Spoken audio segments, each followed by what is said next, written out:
y vamos a empezar a ver una aplicación. Estamos grabando, compartiendo. A ver cómo queda acá esto.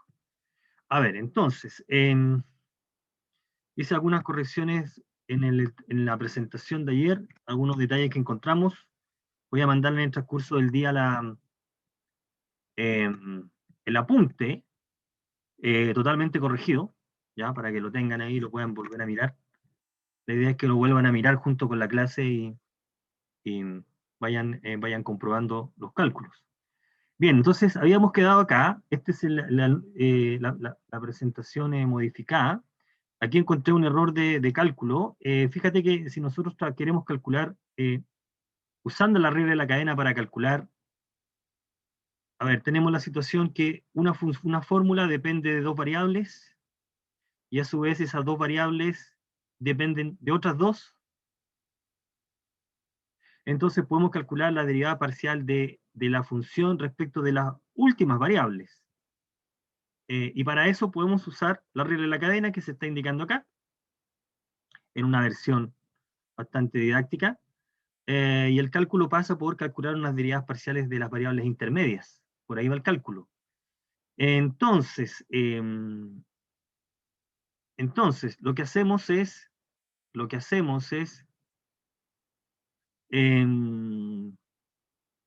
darnos cuenta que quiero derivar z respecto a la variable r, la última variable, y por lo tanto el cálculo, indiquemos indirectamente cómo podemos llegar a lograr esa información. El cálculo de z, entonces z, a ver, escribámoslo, depende de x y de y x depende de r y s.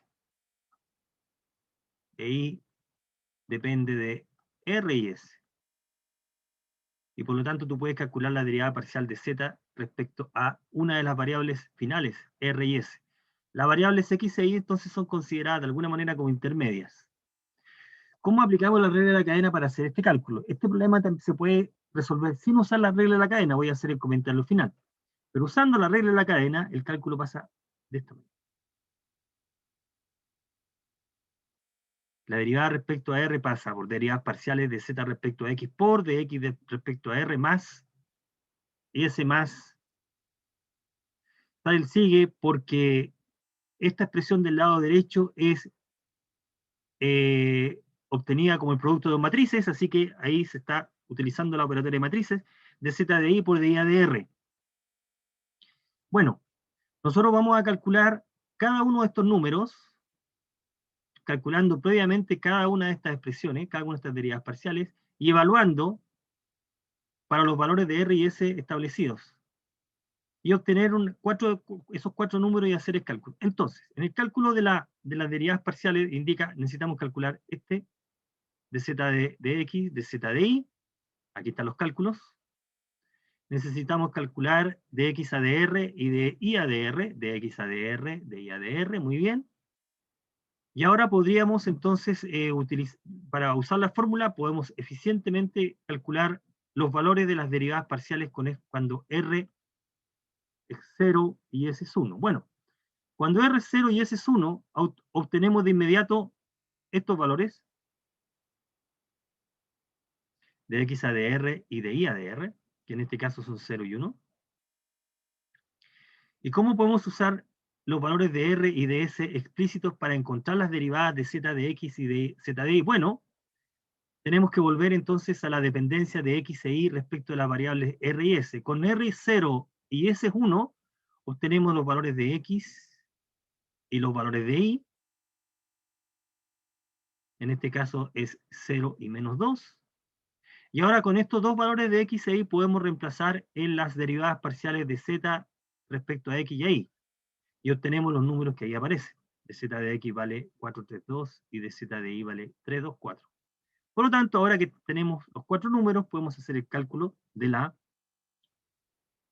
número que estamos pidiendo, que es de z de r respecto cuando r es 0 y s es 1. El cálculo pasa por, bueno, hacer la operatoria ahora.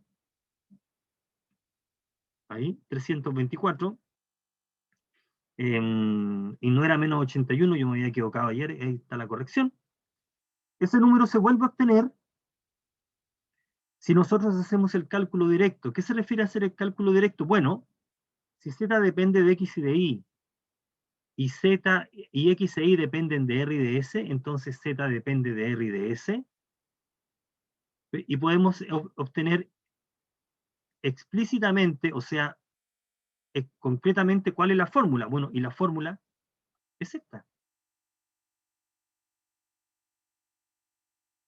Y ahora puedo derivar de Z de R directamente de acá. Si nosotros calculamos la derivada directamente, llegamos a esta expresión, y si evalúas en 0 y 1, llegas nuevamente al mismo número, lo cual no es de extrañar, porque si tiene que haber coincidencia en el resultado. Aquí estamos calculando directamente, y en el proceso anterior se está empleando la regla de la cadena. Tengan presente que ante un problema similar, bajo el enunciado, use la regla de la cadena tienes que hacerlo de la manera que estamos indicando acá.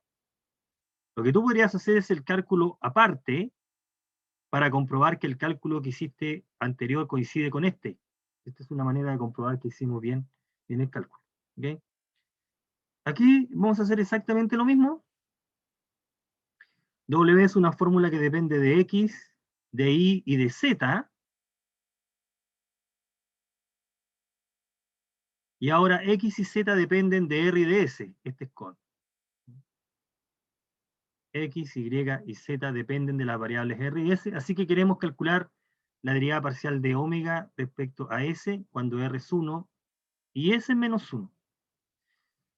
Vamos a aplicar el mismo razonamiento. Fíjate que aquí no está dicho en el enunciado usando regla de la cadena, así que podríamos haber procedido de la manera que se está indicando ahí. Y es correcto, pero vamos a emplear la regla de la cadena para aprovechar de practicar con ella. Entonces la regla de la cadena requiere calcular, bueno, coloquemos directamente el cálculo que queremos hacer, aquí está.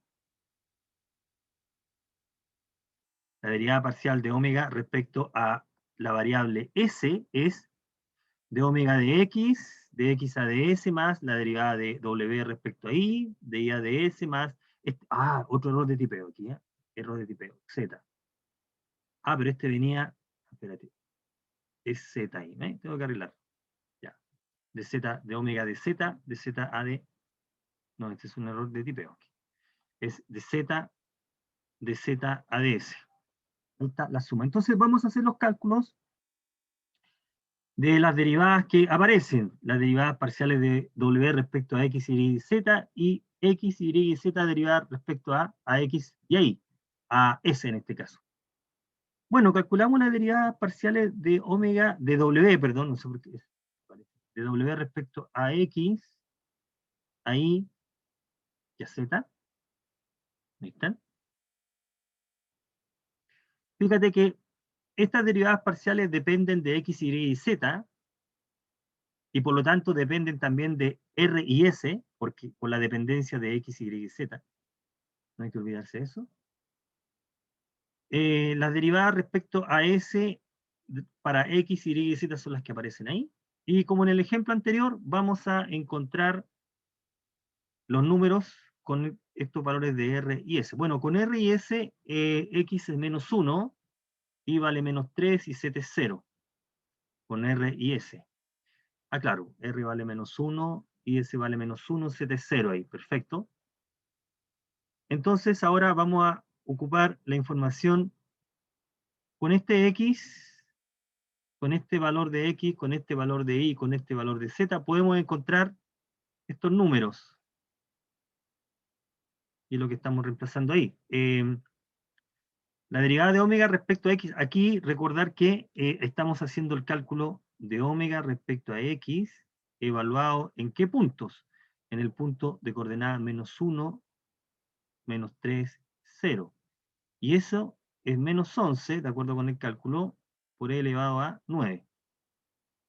De la misma manera, para la derivada respecto a y la derivada respecto a z, que es 0. Así que ahora, copiamos y pegamos.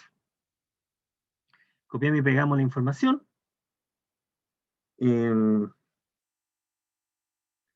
La derivada entonces respecto a S es ese producto de números, es este por S y por S, y llegamos a que es esto, ¿no? 3 por e elevado a 9. Note que también podemos obtener, voy a agregarlo, ya que tengo que hacer la corrección ahí, voy a agregar acá al final ¿Cuál es la dependencia explícita de las variables R y S? La fórmula concreta que se obtendría de reemplazar X, Y y Z en esta fórmula. Y obtener la fórmula en R y S y comprobar que si tú derivas respecto a S vas a llegar al mismo número. ¿Okay? Bueno, a veces este es un problema que está en la guía, es un poco más conceptual, y ese tipo de problemas nos tenemos que acostumbrar porque estos son los típicos problemas que preguntan en las pruebas, que es un poco más conceptual. Fíjate que en el caso anterior nos dieron todas las fórmulas, están todas explícitas. Aquí no, aquí una pregunta más conceptual dice, si tiene una función derivable y consideras esta, u de x, y es phi evaluado en x partido por y, con y distinto de 0, entonces probar que se cumple esto.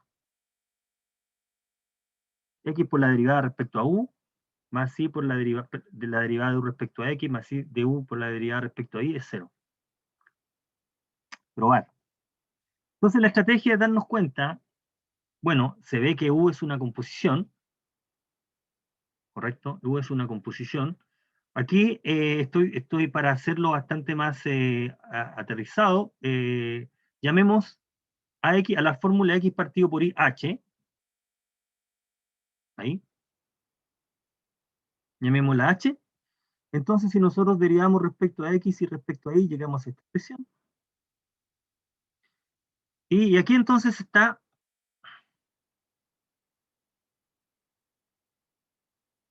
que u es una composición de phi con h, entonces vamos a aplicar la regla de la cadena acá. Y la regla de la cadena simplemente dice, fíjate que aquí formalmente, si yo llamo, si phi es una fórmula de la variable t, por ejemplo, para que se entienda, y t es h de x, y, entonces u de x, y es phi de t, es como phi de t. Y por lo tanto, si yo quisiera calcular la derivada parcial de u respecto a x, de acuerdo con la regla de la cadena, sería como la variable intermedia es t, y es una variable unidimensional, aquí tendríamos que hacer este cálculo de phi a de t, ¿cierto? O phi prima por dt a de x, de acuerdo con la regla de la cadena. ¿Mm? Bueno, esta parte es como decir phi prima, ¿no? Esto es otra manera de decir phi prima, evaluado en t, por dt a de x. Bueno, entonces en realidad aquí t es el h, ¿no? Entonces por eso que la derivada parcial respecto a x queda así, ¿no? Queda phi prima, la derivada, o de phi a la variable, por la derivada parcial, pues. Y entonces la derivada parcial de h. Ahí. Aquí estamos usando regla de la cadena. Y lo mismo si queríamos derivar respecto a y. Nos quedaría phi prima evaluado por h respecto a y, la derivada parcial. Entonces las derivadas quedan de esta manera, ahí, quedan así. Y por lo tanto, con esta información, formamos esta expresión. ¿Y cómo formamos la expresión? Multiplicamos la primera por x, y la segunda la multiplicamos por y al sumar se cancela lo que queda. Y obtenemos el resultado. Entonces, al sumar nos va a quedar x partido por y por phi prima menos x partido por y por phi prima, y entonces se cancela. Se ha aprobado entonces la afirmación que se está indicando. Bueno, y el mismo razonamiento se puede ocupar para probar el ejemplo 9. El ejemplo 9 es h de x y z es una fórmula g que no conocemos, que depende de dos variables. ¿Ok? Una fórmula que depende de dos variables u y b dadas por esas expresiones, que sabemos que es de clase C1, o sea, las derivadas parciales existen y son continuas. Y lo que piden es probar es que esto es cierto. Muestre que esta igualdad es verdad. Y el razonamiento es exactamente el mismo que antes, empleando la regla de la cadena. Pruebe que esto es cierto. Entonces, vamos a usar la regla de la cadena. Vamos a aplicar la regla, vamos a calcular el primer objeto que es este. Fíjate que H es la compuesta de G, es G evaluado en U, B, donde U y B son estas expresiones que están acá. ¿Sí? O sea, V dependen de X, Y y Z. Por lo tanto, para calcular la derivada de H respecto a X, tenemos que pasar por la variable intermedia. Entonces, la regla de la cadena indica que esto es así. La derivada de H respecto a X es la derivada de G respecto a Y. Aquí estoy usando esta notación, ¿eh? Yo también la voy a hacer uso indistintamente. Aquí, esta derivada es la derivada de G respecto a U por la derivada de U respecto a X más la derivada de G respecto a B por la derivada de B respecto a X. Lo interesante en este caso, como en el problema anterior, es que estas quedan expresadas. Esta y esta van a quedar expresadas. Y no podemos decir nada más respecto a ellas porque no conozco G explícitamente. Así que estas se arrastran, estas dos derivadas se arrastran, como se van a dar cuenta ahí. La derivada de U respecto a X sí se puede calcular explícitamente, y la de B también porque sabemos cuánto vale U y B. Así que la derivada parcial de H dependen de las derivadas parciales de G respecto a U y a B. Entonces llegamos a esta expresión. Bueno, y el mismo razonamiento vamos a ocupar para calcular las derivadas restantes. Si quiero derivar respecto a I, regla de la cadena, en esta notación, y el resultado va a depender nuevamente de las derivadas respecto a U ahora. ¿Por qué? Porque estas no las conozco. Estas no se conocen, porque no conocemos G. Vuelvo a repetir. Es una fórmula de G, una fórmula de V desconocida, y para efectos del problema no es importante conocerla. El cálculo va a funcionar igual. Y la derivada respecto a Z, también es esto, y el resultado también depende de G de B. Entonces, lo que hacemos ahora es hacer los cálculos, formar la expresión del lado izquierdo, multiplicar por x cuadrado, multiplicar por y cubo medio, multiplicar por z a la cuarta tercio, las respectivas derivadas, sumar y comprobar que todo se cancela. Lo cual es cierto, si nosotros hacemos x cuadrado por hx, que es lo que era hx aquí, esto se multiplica por x cuadrado, esta expresión se multiplica por y cubo medios, y la última se multiplica por z a la cuarta tercio, y lo que queda entonces es una diferencia del mismo número y es cero, independiente de la naturaleza o de cuánto valgan estas derivadas, no es relevante. ¿Okay? Entonces, estos son problemas que le encantan evaluar porque son problemas conceptuales. Este problema y el anterior, y perdone que me extienda en esta parte, es completamente distinto a este, donde todo se conoce y donde eventualmente podrían usar la regla de la cadena. Los problemas, los ejemplos últimos que hemos planteado aquí son más de concepto, si entiendes cómo aplicar la regla. Algunas derivadas quedan expresadas, pero aún así puedes seguir trabajando. ¿Ok? Voy a terminar con un problema del mismo tipo. Acá está. Ejemplo 10. Que es el siguiente. Dice, si f de x, y es L, bueno, aquí este se conoce todo, pero podemos hacer el cálculo igual. Es e elevado a xy, y x e y dependen de u y b. Entonces pruebe que e elevado a menos xy por esas derivadas es igual a eso. Fíjate que aquí en esta igualdad aparecen las cuatro variables dando vuelta. Cuatro variables. Entonces vamos a aplicar cadena. ¿Cuál es la clave acá? La clave entonces acá es encontrar las derivadas parciales, todas. A ver, vamos a aplicar regla de la cadena y nos queda derivar respecto a la variable última. Si quiero derivar f respecto a u, tengo que pasar por las variables intermedias x e y. Ahí están. De f a de x por dx a de u más de f a de y por de y a de u. Y eso es, bueno, los cálculos son, ahí está la derivada parcial respecto a x, la derivada parcial respecto a y, esta es la derivada parcial de x respecto a u, y la derivada parcial de y respecto a u. Y llegamos a esta expresión, y repetimos el mismo cálculo. Ahora las derivadas parciales respecto de f respecto a b es esta respecto a x, y estas son las derivadas parciales de respecto a b ahora, ahí. Y si ahora formamos la expresión del lado izquierdo, esta expresión, llegamos a concluir que esa igualdad es lo que se está indicando ahí. Es 5, y más 2x, que es justamente lo que está pidiendo. ¿Ok? Es exactamente lo que está pidiendo.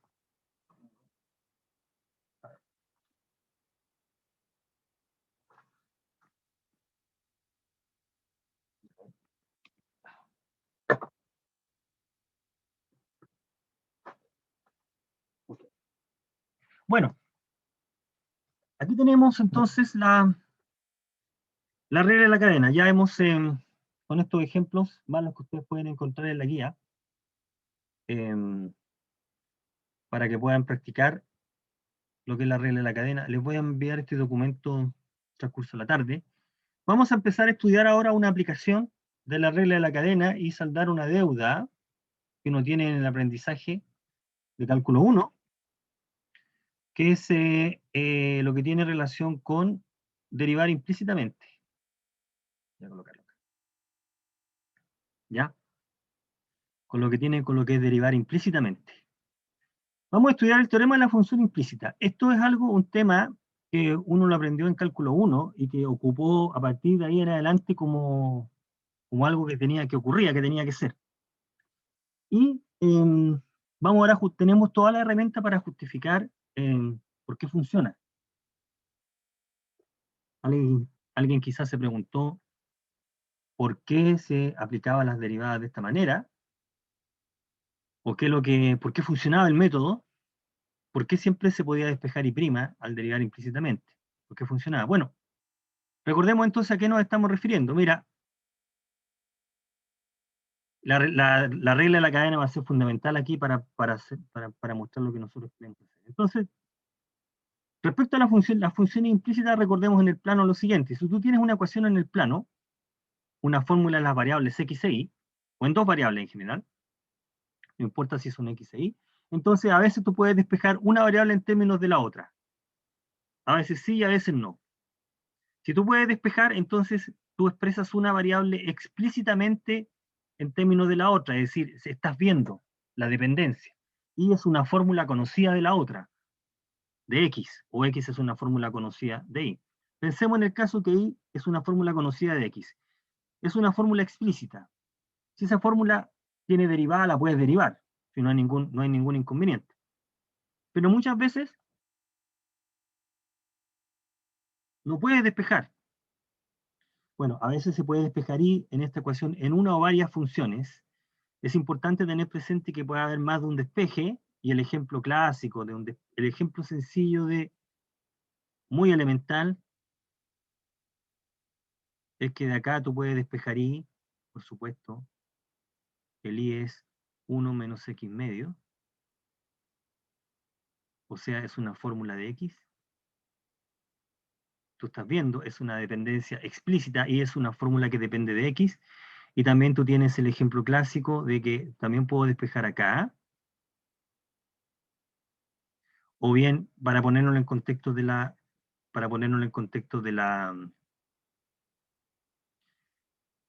ecuación estrella, yo acá puedo despejar el y puedo decir que el y es más menos raíz de 1 menos x cuadrado. La diferencia de este ejemplo del anterior es que tengo más de una fórmula. Bueno, no importa en realidad, lo importante es que puedas despejar. Así que puede eventualmente haber más de una fórmula. Ya, entonces, cuando hay una dependencia explícita o visible, tú puedes calcular la derivada. porque tienen la fórmula, ¿correcto? No hay ningún inconveniente. Pero en muchas situaciones, nosotros sabemos que hay una dependencia, pero no puedes encontrar la fórmula, o no es visible.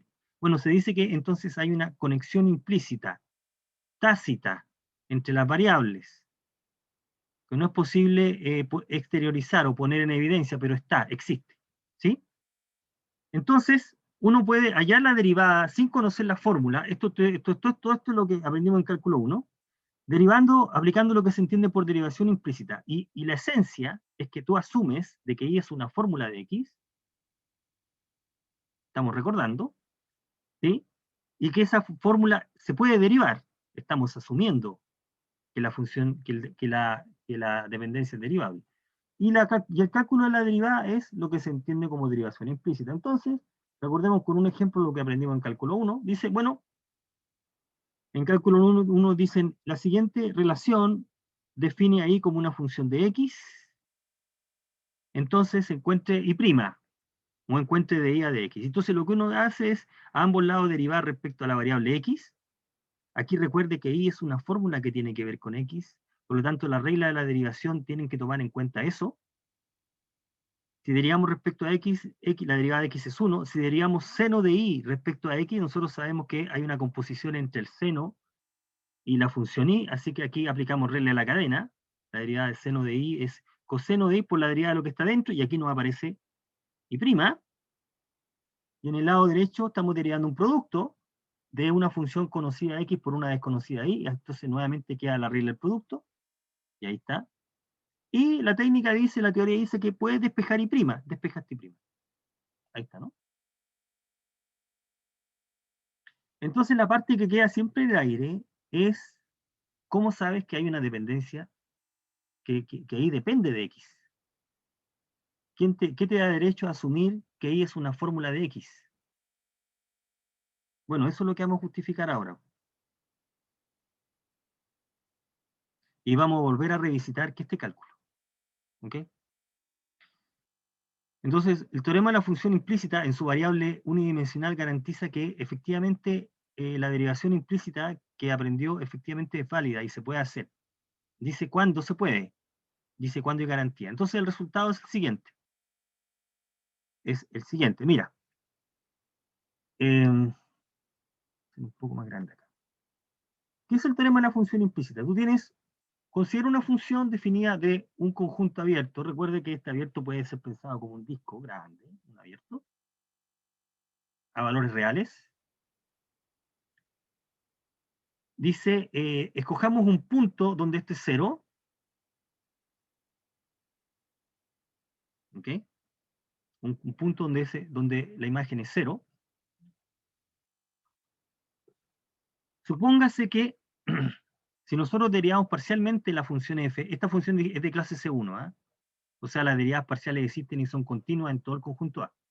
Supongo que la derivada parcial respecto a la variable y, evaluado en el punto, no es 0. Entonces, la teoría dice que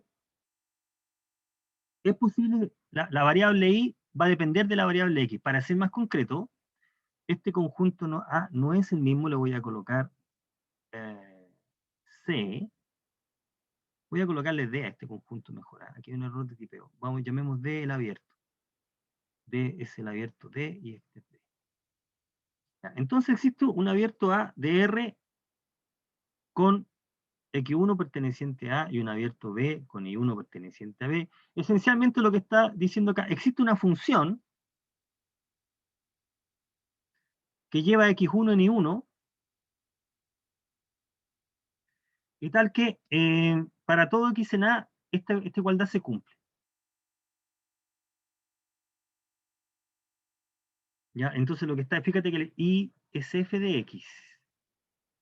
Lo que está diciendo, y lo vamos a explicar con un dibujo, es que la segunda variable se puede expresar, es una función de la primera variable. Y eso va a valer, y esa dependencia no va a ser siempre, no va a ser general como esta, sino que va a ser en alguna parte, en algún pequeño intervalo, en torno al punto x1. en un pequeño intervalo en torno al punto x1, y es una función de x, que verifica la condición, f de x y es 0, o sea, verifica la igualdad. Y más aún, esta función, o la variable y, se puede derivar, dice que la derivada incluso es continua. Y podemos usar la regla de la cadena que aprendimos para calcular la derivada. Fíjate entonces, si nosotros nos paramos acá, yo puedo derivar en esta igualdad respecto a la variable x. Fíjate que aquí tengo, es lo que estoy haciendo aquí, mira. Suponte que esto, nosotros tenemos esta igualdad con y igual, y es una fórmula de x, ¿correcto? Entonces, si derivamos respecto a x acá, en esta igualdad, vamos a usar regla de la cadena. La regla de la cadena dice, la derivada de f respecto a x, formalmente el cálculo sería así, la derivada de f respecto a x por la derivada de x respecto a sí misma, que esto es 1, más la derivada de f respecto a y por la derivada de y respecto a x. Y esto es 0, porque estamos derivando una constante. Entonces de acá podemos despejar y prima. Bueno, y el despeje es justo este. Entonces lo que asegura es que bajo ciertas condiciones sobre la ecuación, sobre la función que determina la ecuación original, vas a poder garantizar de que la variable y depende de la variable x localmente y que y prima lo puedes encontrar de la manera que aprendiste antes. ¿Ok? Eso es lo que estamos diciendo acá. O bien, puedes calcular y prima o f prima usando derivadas parciales, como se está indicando en esta expresión que está. Eso es lo que está diciendo el resultado. Mira, pongámoslo en práctica con este ejemplo y voy a explicar geométricamente qué es lo que está ocurriendo ahí. Por ejemplo, consideremos la siguiente ecuación. El resultado en el curso unidimensional diría lo siguiente, diría que la ecuación dada define ahí como una fórmula de x, como en el enunciado del ejemplo con el que partimos. Uno puede ser bastante más preciso y decir lo siguiente. El punto 2,1 es una solución de la ecuación. Entonces uno va a poder resolver la ecuación o va a poder despejar y en esa relación en torno a 2. Formalmente eso es lo que nosotros vamos a hacer. Entonces lo que consideramos acá, para garantizar que esto es cierto, porque en una pregunta, en una evaluación diría, muestre que se puede hacer esto, muestre que se puede, que existe el despeje, muestre que I es una fórmula de X, entonces tenemos que poner todo en el contexto del teorema. Entonces vamos a considerar una fórmula, pasemos cualquiera de los dos términos al lado izquierdo o derecho, igualemos a 0, por ejemplo, y vamos a llamar a la expresión resultante, llamémosla F mayúscula. Observe que f en el punto 2,1 es 0, primero. Observe que f es una función de clase C1. Si nosotros calculamos la derivada respecto a la variable y, que da eso, y la evaluamos en el punto 2,1, la derivada es distinta de 0. ¿Sí? Y por lo tanto, de acuerdo con el resultado, y se puede despejar. La variable y se puede despejar. Eso es lo que está diciendo este resultado. Entonces, lo que va a ocurrir es que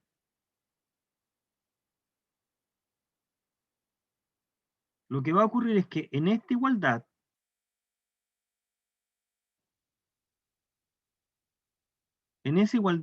y se puede despejar. El despeje no lo conocemos, pero existe. Y es una fórmula de x. ¿Dónde va a tener sentido esto? ¿Dónde va a tener sentido esto? Para x cercano a 2 o para x en un intervalo que contiene a 2. ¿Correcto? Eso va a tener sentido ahí. ¿Qué va a ocurrir además? Que cuando x es 1, la imagen es 2. Pero cuando x es 2, la imagen es 1. Eso es lo que está diciendo. Y el despeje, que es implícito, se puede derivar, de hecho es de clase C1, y la derivada se calcula así. Fíjate que de I a de X es menos la derivada parcial de F respecto a X, partido por la derivada parcial de F respecto a Y. Podemos hacer este cálculo. O bien,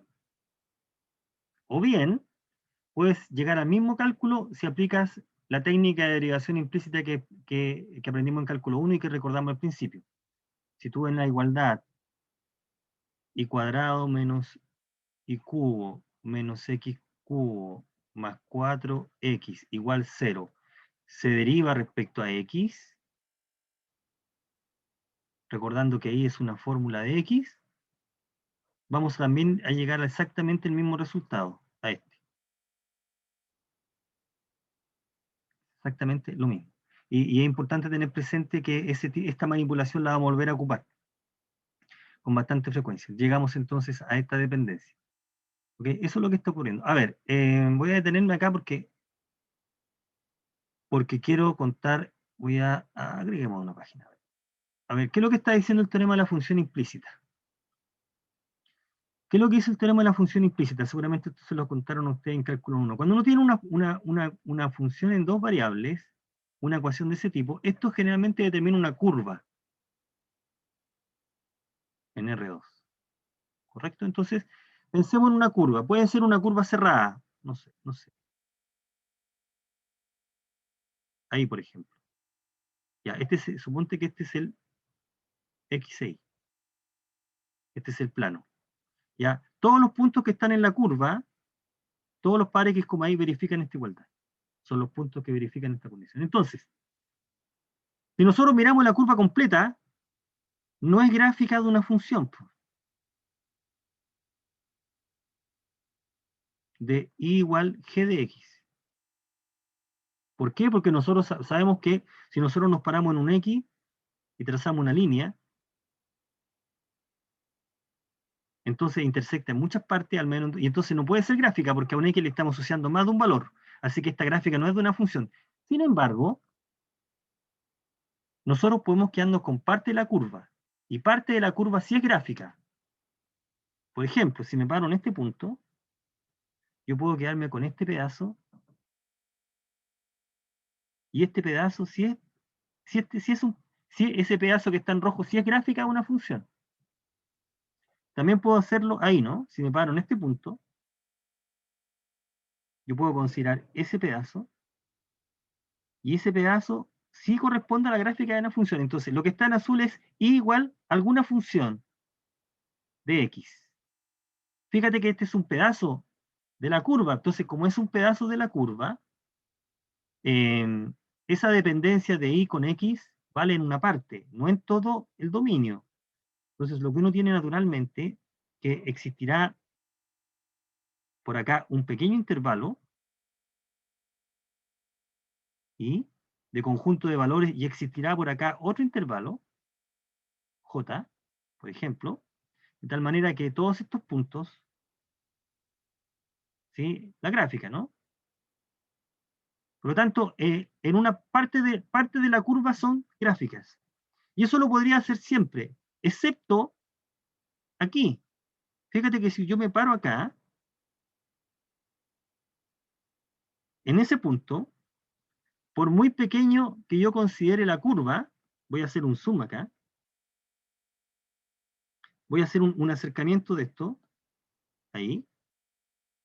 Si me paro aquí, justo ahí, por muy pequeño que yo considere la curva, el pedacito no puede ser gráfica de una función. ¿Correcto? Aquí falla, porque para un X porque si yo me paro al ladito voy a tener dos imágenes. Entonces no puede ser función. ¿Qué es lo que falló acá? Lo que falló acá es que esta línea es paralela con el eje Y. ¿Qué es lo que falló ahí? Lo que falló ahí es que la derivada de F respecto a Y, en ese punto, era C gusto 0. Entonces, justamente en los puntos donde la derivada parcial respecto a y es 0, por ejemplo acá, no puedo garantizar que parte de la curva sea gráfica, gráfica de y, fórmula de x. Si la derivada parcial de f respecto a y no es 0, yo voy a poder garantizar, ¿qué cosa? Que va a haber un pedazo de la curva que sí es gráfica. Eso es lo que dice el teorema de la función implícita. Entonces lo que dice que la gráfica, la curva en el plano, o el conjunto de los puntos que verifican esta condición, localmente sí es una gráfica. Pedacitos de esa curva sí lo son. ¿Qué pedacitos? Aquellos donde la derivada respecto a y no sea cero. Aquí en este punto, si llamamos Q ese punto, la derivada de f respecto a y en Q no es cero. El teorema garantiza de que hay una porción de curva que sí es gráfica de alguien. Entonces, por eso que dice que es, y si ahora lo volvemos a mirar, se va a poder entender, dice que entonces en una parte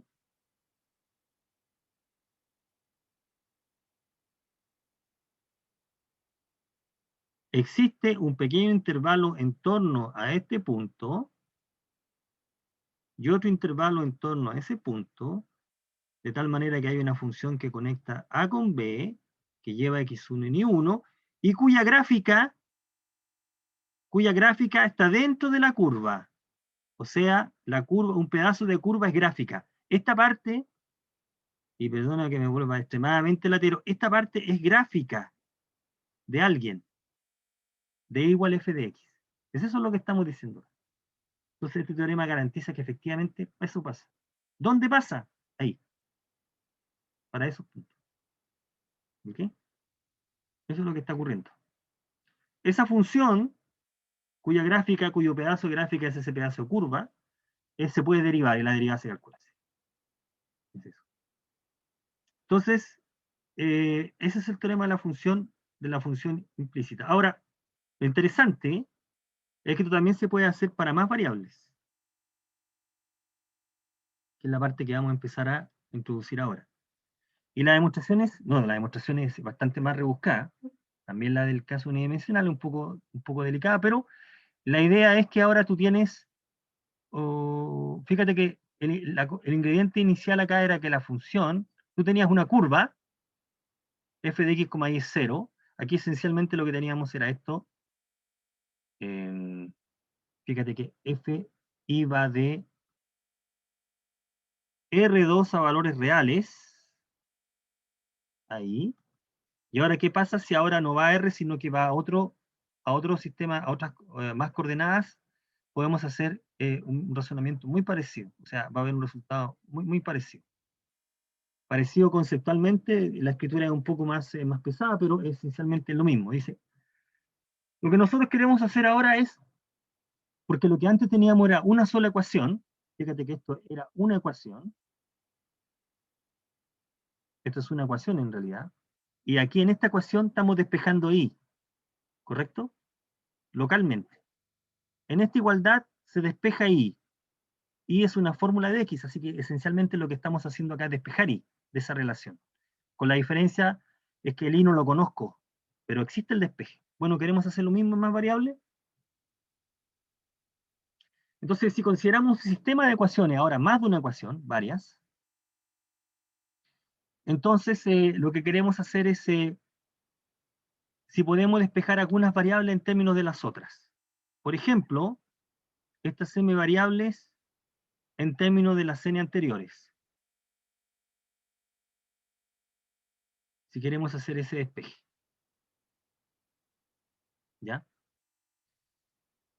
Si es posible despejar las variables en términos de las otras variables para obtener la función. Igual, aquí estamos despejando en términos de x1, xn. Aquí, abusando de la notación, porque se entiende el contexto, y es fórmula de I2, IM, etc. Esto es esa dependencia. Ya, entonces acá, aquí, para hacer calzar todo, voy a usar vamos a hacer la siguiente identificación, para que se entienda el resultado. Vamos a identificar este espacio con este espacio. Por ejemplo, para que se entienda, por ejemplo, R3 lo podemos pensar como R2 cruz R. ¿En qué sentido? X y Z, que son tres coordenadas, pueden ser pensados simultáneamente como esto. Si agrego los siguientes paréntesis acá, ahí, este objeto es distinto al anterior, pero podemos pensar que es lo mismo. Este tipo está en R2, este tipo está en R. Por lo tanto, moralmente, este es un elemento del producto cartesiano, de este producto cartesiano. ¿Ok? Y este tipo está en R3.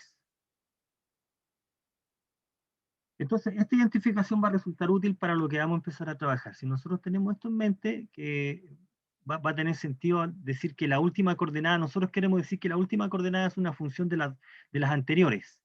Aquí queremos que la coordenada z sea una fórmula, garantizar que sea una fórmula de x, y. Entonces queremos explicitar que sea una fórmula de las otras dos coordenadas. Entonces voy a colocar paréntesis aquí para afianzar esa idea. Eso es todo. Eso es lo que queremos de esa identificación. Entonces, el resultado es este. Y tiramos el monstruo aquí. Dice lo siguiente. Tenemos la función implícita de varias variables. Tomemos una función f que va definido de alguna parte. Voy a llamar d aquí. D, que es subconjunto de Rn más m. Aquí tengo m más n coordenadas. No sé si está puesto ahí. Fíjate que tengo aquí m más n coordenadas y va a parar a n coordenadas. Una función de clase C1 definida en el abierto D. Por lo tanto, tiene componentes. ¿Cuáles son sus componentes? F1, F2, Fn componentes. ¿Ya? Sea un punto de D. Fíjate que aquí ya estoy haciendo la identificación. X0 y 0, ya estoy diciendo, acentúa m, primero n coordenadas y después m coordenadas. Este tipo está acá. Este es m. Ahí. Ese tipo está ahí. Dice, sea X0 un punto donde la imagen es 0. Fíjate que este 0 es el vector nulo. Este 0 tiene m coordenadas. N coordenadas ahí. Tal que f de esto es 0. ¿Okay? Supongamos en un punto donde la función es 0 y consideremos la matriz jacobiana. Consideremos la matriz jacobiana de esta función. Fíjate que esta función va de m más n en Rn, por lo tanto la matriz jacobiana es una matriz de ese orden. De orden n cruz m más n. Eso ya lo sabemos de la matriz jacobiana. Tiene n filas y m más n columnas. ¿Correcto? Es una matriz que tiene n filas y n más n columnas. Entonces, vamos a diferenciar bien una cierta cantidad de columnas. Vamos a considerar las primeras m columnas, y acá quedan las otras n columnas. Vamos a llamar a las primeras, a la submatriz con las primeras m columnas, esa derivada parcial respecto a x, y la restante, la derivada parcial de f grande respecto a y. Es solamente una notación para indicar esta parte. Ya, resulta que la parte que queda, la derivada parcial respecto a y, esa parte es cuadrada, porque esta es cuadrada. Esto es n. Así que esta matriz, esta parte, como una parte de la matriz total, es cuadrada, es de tamaño n. Y puedo calcular determinante de esa matriz, esa parte. Entonces el resultado dice, si la submatriz que estamos llamando el jacobiano respecto a la variable y,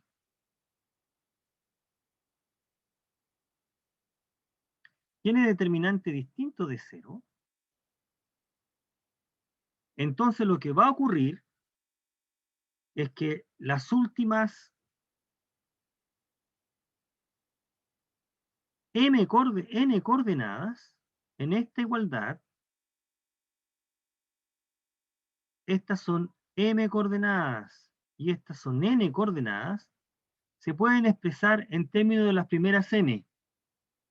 Existe un abierto A que contiene el punto. Fíjate que esta última parte es exactamente igual al que hicimos en el caso unidimensional.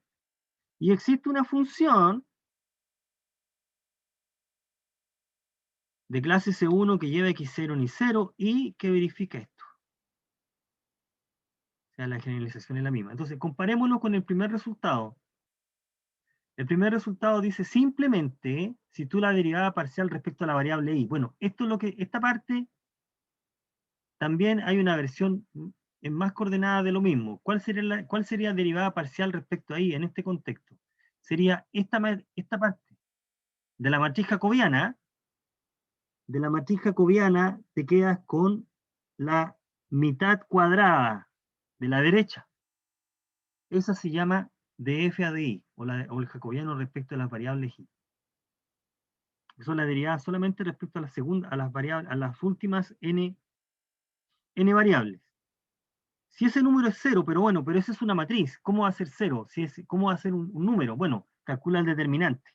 Ahí te queda un número. Si ese número, el determinante de esta matriz no es cero, lo que dice entonces que vas a poder expresar las últimas n variables en términos de las primeras n. Recuerda que lo que tú tienes acá es esto. x1, x2, xn, y tienes variables y1, y2, aquí llega xm, y n. ¿Cuántas variables hay en total? M más n variables, m más n coordenadas. Y tú te estás quedando con estas. Estas se pueden expresar en términos de las primeras. Es eso lo que dice el resultado, una generalización del caso anterior. Entonces lo que hay que hacer es ir desglosando qué significa la matriz de sub i en la práctica y qué es lo que va ocurriendo acá. El resultado dice que se puede hacer ese despeje.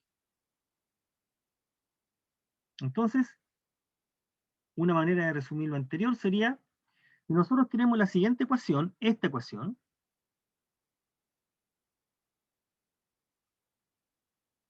y en esa ecuación hay una solución, existe un par concreto donde eso es cero,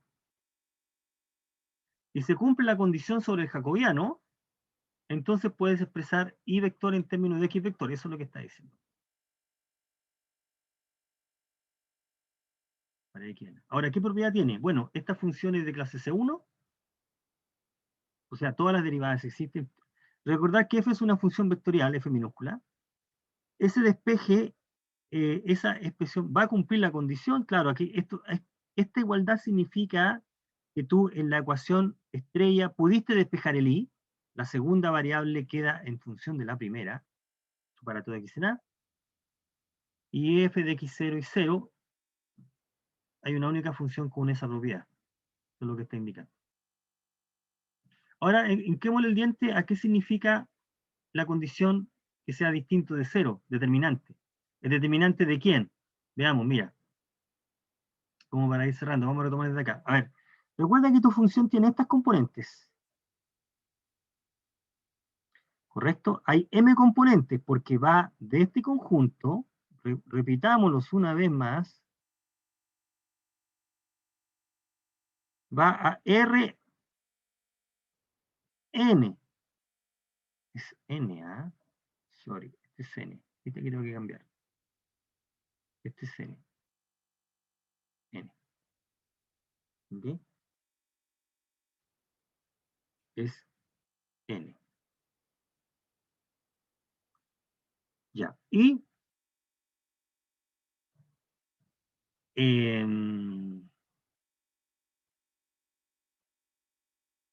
¿correcto? Recordemos eso, esto va a Rn. Sí. Ya. ¿Y cómo calculamos? Y además cada una de estas componentes está evaluada en esta cantidad de variables que son m más n variables.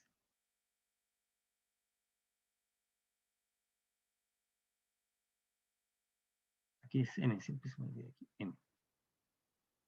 Por lo tanto, ¿cómo construye la matriz jacobiana? La matriz jacobiana la construye calculando la derivada parcial, ese es N, la derivada parcial, ¿cómo calculas la matriz jacobiana? Calculando los gradientes. Este es el gradiente de F1, gradiente de Fn. El gradiente son una matriz con derivadas parciales. ¿Cuántas derivadas parciales hay? En m más n variable. Aquí está. Este es el gradiente. Y lo mismo con el último. Y ahora en esta matriz consideras las últimas n columnas. ¿Ok? Aquí tengo los índices al revés. Es m y este es n. M y este es n. Aquí estamos con las últimas n columnas. Esto es de n cruz n. Bueno, el determinante de esa parte tiene que ser distinto de 0. Estamos llamando a de f de i la submatriz de la derecha. Eso es lo que vamos a chequear aquí. Si eso ocurre, tú puedes expresar, terminemos con esta parte, tú puedes expresar las últimas variables en términos de las primeras. Entonces, cerremos con esta parte y retomamos justo desde acá. Dice, notemos que la condición, el determinante para las n ecuaciones que nos entrega el problema se verían respecto a las n variables. Entonces, en función de las otras m. Observe que es una matriz cuadrada, es lo que acabamos de decir ahora, y su determinante distinto de 0. Y hay una notación para indicar eso, esta notación es bastante útil. ¿Cómo determinamos, si nosotros quisiéramos considerar solamente las últimas n variables de la matriz jacobiana, podemos usar esta notación? Esa notación indica que vas a derivar las funciones componentes, pero respecto a una cierta cantidad de variables. La matriz que construyas va a tener un cierto orden, ¿ya? Estamos en la nebulosa todavía, cuando planteemos los problemas nos va a quedar bastante más claro el resultado, ¿ok? Bueno, me pasé 5 minutos. Bien, jóvenes, dejémoslo hasta aquí porque el ejemplo es un poco más largo. Lo tomemos desde acá el viernes, ¿ok?